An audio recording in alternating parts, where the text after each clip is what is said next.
Shalom dan selamat petang untuk kita semua. Puji Tuhan karena kita sentiasa berkesempatan untuk mendengar pelajaran walaupun di alam maya. Sebelum itu saya ingin memperkenalkan para petugas. Saya Stella sebagai pemimpin acara dan sebentar nanti kita akan mendengar ayat renungan dari adik Esther serta lagu istimewa dari Peter dan Jojo, dan akhir sekali kita akan mendengar pelajaran dari Jojo. Sebelum itu saya ingin membawa kita semua untuk berdoa. Mari kita berdoa.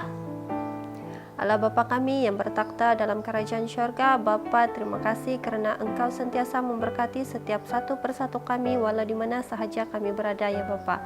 Bapa berkatilah acara kami pada petang ini agar kami dapat terapkan segala apa yang kami belajar sebentar nanti dalam kehidupan kami ya Bapa. Bapa ampuni segala dosa-dosa kami, semua ini saya serahkan dalam nama Yesus kami berdoa. Amin. With God, all things are possible. Matthew 19 verse 26.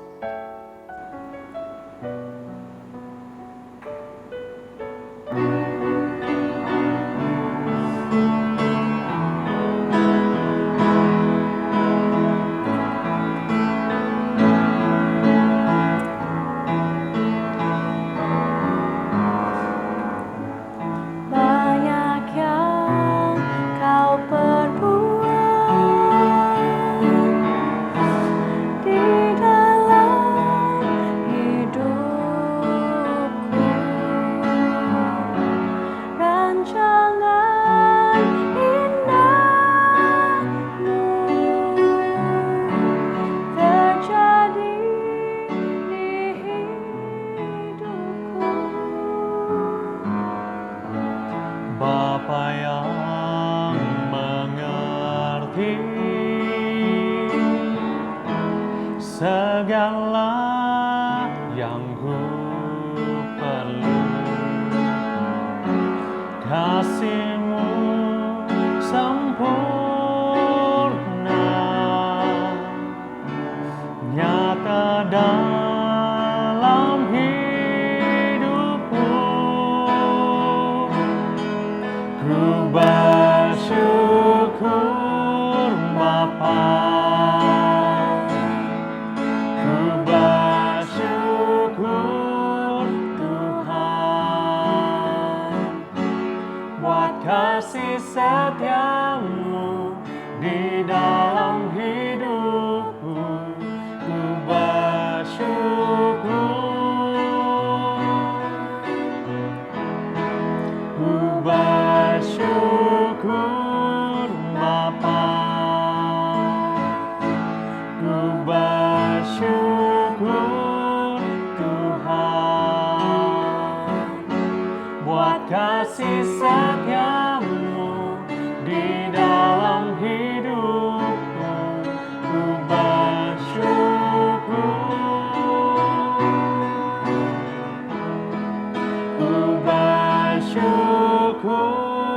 Bapa, ku bersyukur Tuhan buat kasih setia-Mu di dalam hidupku. Ku bersyukur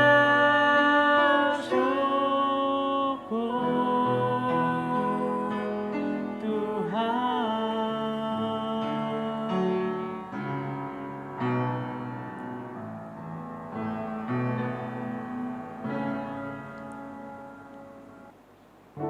Selamat malam kepada kita semua. Renungan kita pada malam ini terdapat dalam Hakim-Hakim 6. Ada satu tokoh yang disebut dalam Hakim-Hakim 6. Tokoh ini ialah Gideon. Dalam Hakim-Hakim 6, Gideon merupakan seorang yang tinggal dalam satu kampung Israel yang paling kecil, yaitu diorang adalah suku Manase, dan dia merupakan anak bongsu, dan dia satu-satunya anak yang masih hidup. Bapak dia, nama dia ialah si Yoas, dan kesemua anak lelaki dia meninggal kecuali si Gideon sebab diorang dibunuh oleh orang Midian.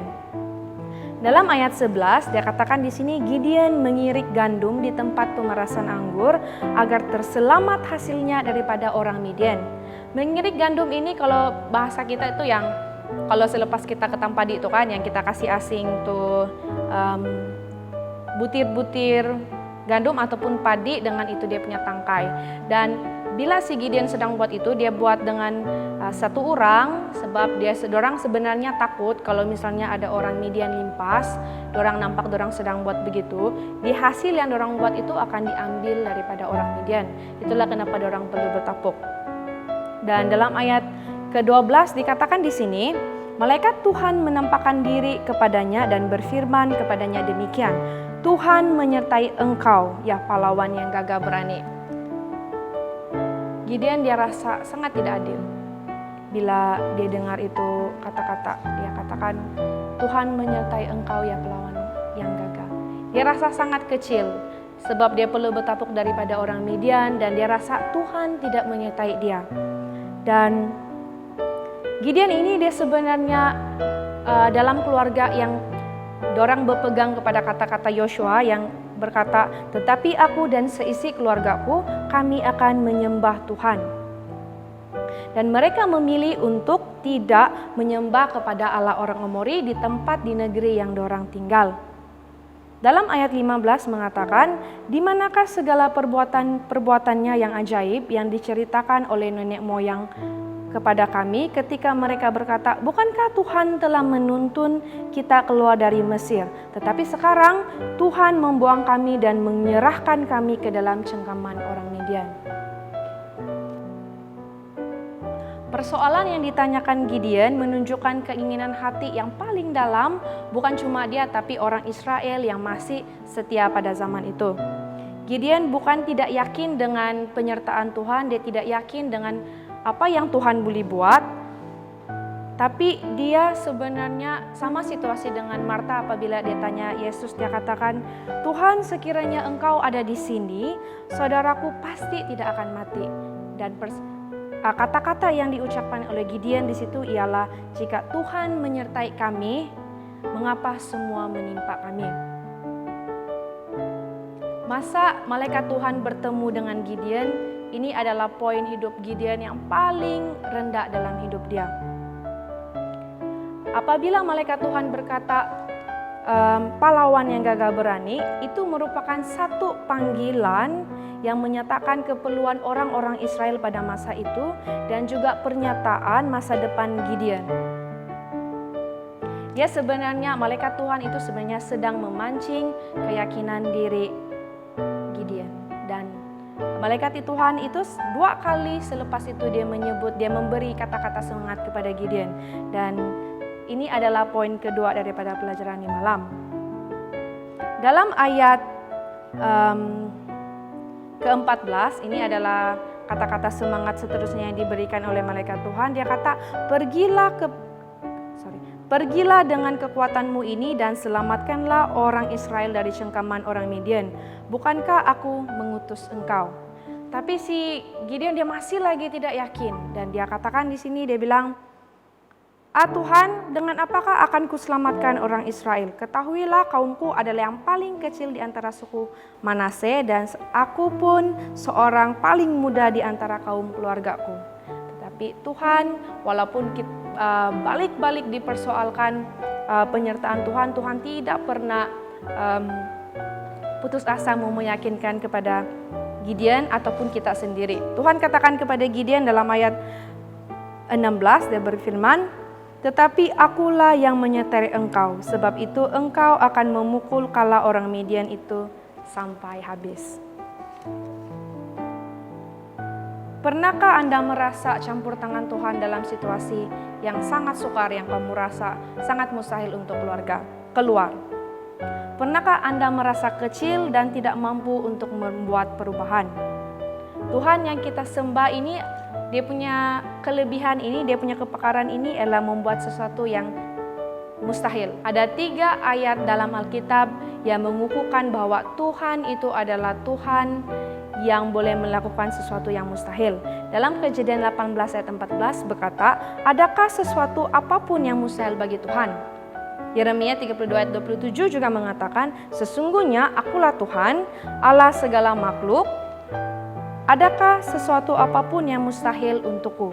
Dan dalam Lukas 1 ayat 37 juga mengatakan, sebab bagi Allah tidak ada yang mustahil. Sekiranya kita diizinkan untuk melalui satu pencobaan yang kita rasa sangat sukar untuk kita lalui, ataupun kita diberi tanggung jawab yang kita rasa sangat berat untuk kita galas. Ingatlah akan cerita Gideon. Tuhan akan menyertai kita. Ingatlah akan 3 peringatan dalam Alkitab yang bagi Tuhan tidak ada yang mustahil. Mari kita berdoa, saya pimpin kita dalam doa. Bapa kami yang di sorga, Bapa terima kasih karena Engkau telah menyertai kami sepanjang perbaktian kami pada malam ini Bapa. Dan Bapa terima kasih karena Engkau telah mengingatkan kami Bapa, walaupun sekalipun kami merasa kami sangat kecil dan segala sesuatu itu mustahil, terima kasih karena Engkau telah mengingatkan kepada kami bahwa Engkau adalah Tuhan yang boleh melakukan segala sesuatu yang mustahil bagi kami Bapa. Terima kasih juga karena Engkau telah mengingatkan kepada kami Bapa bahwa apa saja bisa Engkau lakukan Bapak. Terima kasih untuk peringatan itu. Dan kiranya Engkau akan mengampuni segala dosa dan kesalahan kami Bapa, agar kami dapat layak di hadapan-Mu. Semua ini kami minta dalam nama Yesus, Juru Selamat dan Penebus kami semua. Amin.